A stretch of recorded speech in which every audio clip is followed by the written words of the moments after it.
Hi folks. I wanted to make a quick start video for those who are cast in the Ghost Signal Corps' production of franchise rights. And this will, if you have a minor part, for example, and you just need to know the bare minimum to get started and get oriented, this is for you. Anyway, what I would do is start out at the website franchiserights.com and explore that website for everything that's going on there.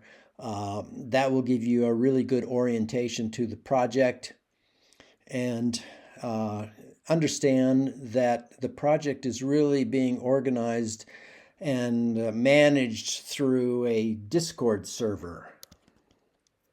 And if you log into Discord, assuming you're somewhat familiar with Discord, you can go to the Franchise Rights server. And the most important place to begin is this forum, I guess they call these things, whatever they are. Rules begin here, all right?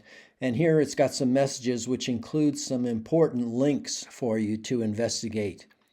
The first one is the cast and call list. And what this does is it breaks down all of the roles in the production by episode. And I believe there's going to be 8 episodes. And as you see, it's a pretty big cast. And a lot of these are small parts which have not been cast yet, and which hopefully you will want to voice. All right, so this is the cast and call list. Now, this is important so that you know who is in each episode. Okay.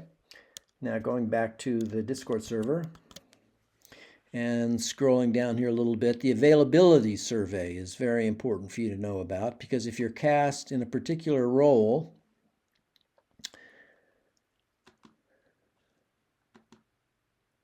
then this is a spreadsheet which is organized essentially by date. All right, and as a cast member, you should mark your availability for these particular days. Let's suppose you're a minor character in episode 4, scene 1. Well, you'd know that, this is where they're planning to conduct the either rehearsal or recording, most likely just the recording, especially for a small part. But anyway, so you have your name here, which will be listed, and you just mark whether you can make it or not. And if there are dates that you know that you're not going to be able to make anything, then you put that in there, and that helps the director and the engineers make plans for that particular date.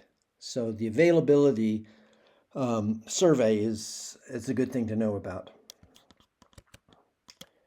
All right, going back, here is an explanation. So you should download this, and this gives you general information about how the whole project is being managed, which will be useful to you.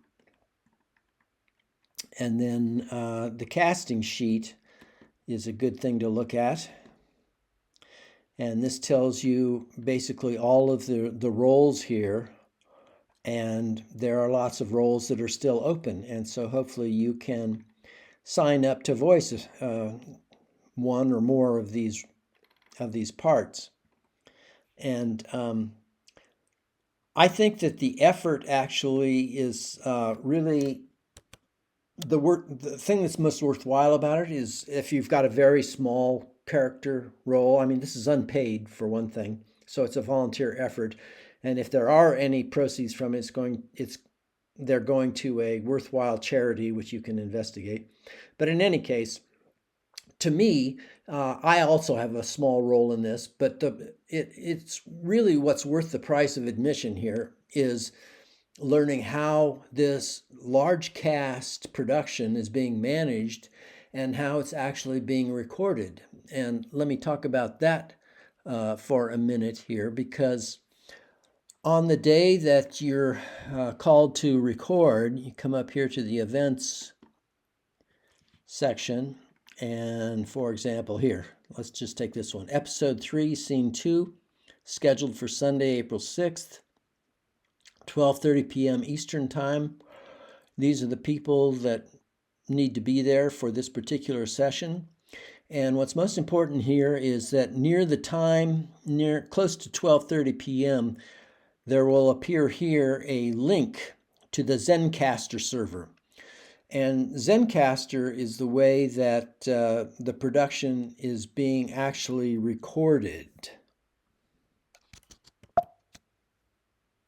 So when you click on that link, you're going to be taken to a system that looks similar to this, and here is my name, Jim, and then a few other cast members and the director and the engineer.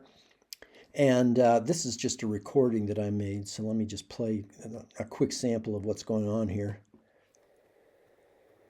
Hey, Jada. Working you guys late, aren't they? Oh, hey, Dr. Malley. Yeah, we're getting ready for the Fall Festival of Book Banners.